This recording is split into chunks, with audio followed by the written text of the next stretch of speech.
Hello दोस्तों, Virat study 7 channel पर आप सबका स्वागत है।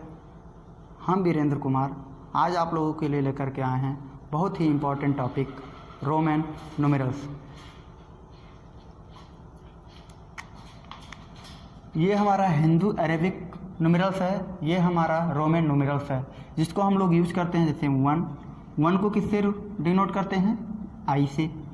इसके बाद में फिर हमारा आ जाता है 5 को किससे डिनोट करते हैं? वी से।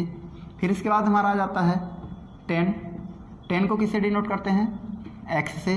फिर इसके बाद में हमारा आ जाता है 50 को किससे डिनोट करते हैं? एल से। फिर इसके बाद में आता है हमारा 100 को किससे डिनोट करते हैं? सी से। फिर हमारा आता है 500 को किससे डिनोट करते हैं? डी से। फिर हमारा आ जाता है 1000, इसको डिनोट करते हैं एम से। यानी अब हम लोगों को अगर याद कर रखना हुआ तो 1 से क्या होगा? रोमन न्यूमेरल्स क्या बनेगा? आई। उसके बाद 5 का रोमन न्यूमेरल्स क्या बनेगा? वी। 10 का रोमन न्यूमेरल्स क्या बनेगा? एक्स।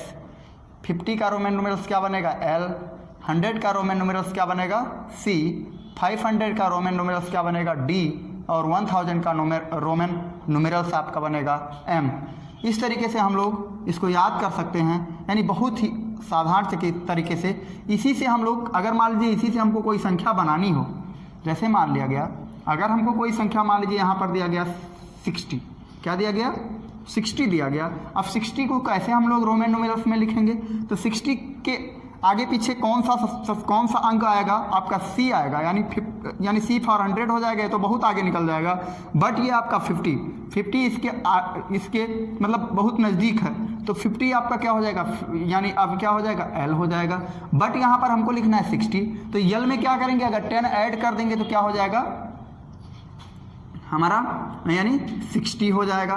फिर इसके बाद में इसी तरीके से अगर मान लीजिए हमको 90 लिखना है, 90 जब हम लोग लिखेंगे तो 90 किसके ज़्यादा करीब है? 100 के करीब है, तो 100 का रोमन न्यूमेरल्स क्या होता है? सी होता है। अब हमने सी यानी 90 इक्वल टू सी तो होगा नहीं, बट क्या करेंगे? अगर मान लीजिए एक्स आप राइट लगा देते हो तो ये क्या हो जाएगा? 110 में इसकी काउंटिंग होगी। बट अगर हम इसके बाएं लगा देते हैं इस एक्स को तो ये क्या होगा? 100 माइनस एक्स हो जाएगा। तो 100 माइनस एक्स हो जाएगा तो मतलब आपका आ जाएगा 90। ऐसे ही आपको अगर मान लिया गया 110 लिखना है तो 110 में आप देखेंगे ये किसके ज़्यादा करीब है? आप 100 के ज़्यादा करीब है, तो जिसके करीब रहेगा सबसे पहले उसको लिख देंगे, यानी सी हो गया। अब इसमें क्या करना है? हमको 10 और अगर जोड़ दें तो ये 110 हो जाएगा, तो यानी यहाँ पर इसके राइट में एक्स लिख देते हैं। इसी तरीके से हम इसको ऐसे तमाम संख्याएँ बनाते रहते हैं। होमवर्क के लिए आप लोग कुछ क्वेश्चन नोट कर लें जिसको आप लोग सॉल्व कीजिएगा।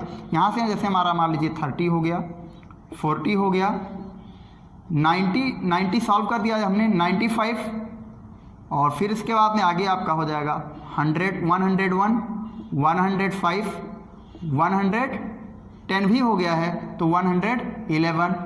ऐसे ही आप लोग और सारे क्वेश्चंस पर प्रयास कीजिएगा और इसको हल करने का प्रयास कीजिएगा। इसमें एक चीज़ यही ध्यान रखिएगा कि किसके करीब अंक हमको लिखना है, किस संख्या को लिखना है। तो इसमें से हम पाँचों में से कैरी करेंगे कि किसके करीब वह अंक आ रहा है। यानी 500 के करीब है तो सब डी लिखेंगे। 500 से मान लीजिए कुछ कम है, जैसे 490 आपको लिखना हुआ, 490 यानी 490, तो 490 हमारा किसके करीब है? 500 के करीब है। और 500 का रोमन न्यूमेरल्स क्या होता है? डी होता है, तो हमने डी लिख दिया। अब हमारा तो इधर 500 हो गया। बट हमको 500 में अगर क्या करना है? 500 में ये 10 कम है, तो 10 कम है तो हम क्या करेंगे? एक्स को बाएं रखेंगे। अगर 510 होता, यानी यहीं पर अगर 510 होता तो 510 होता तो यहाँ से डी लिखते, चूंकि 500 के मतलब करीब ही है। तो अब ये हो जाता है, यानी अब इसमें 10 और हमको जोड़ना है, तो जब जोड़ना होता है तो दाएं लिखते हैं और जब घटाना होता है तो बाएं रखते हैं। आशा करते हैं आप लोगों को ये एक छोटा सा प्रयास हमारा बहुत समझ में आया होगा। अगर आप लोगों को समझ में आ रहा है तो ऐसे ही और वीडियोस पाने के लिए हमारे चैनल को सब्सक्राइब करें और बेल आइकन दबाएँ और हमारे वीडियोज़ को ज़्यादा से ज़्यादा शेयर करें। धन्यवाद।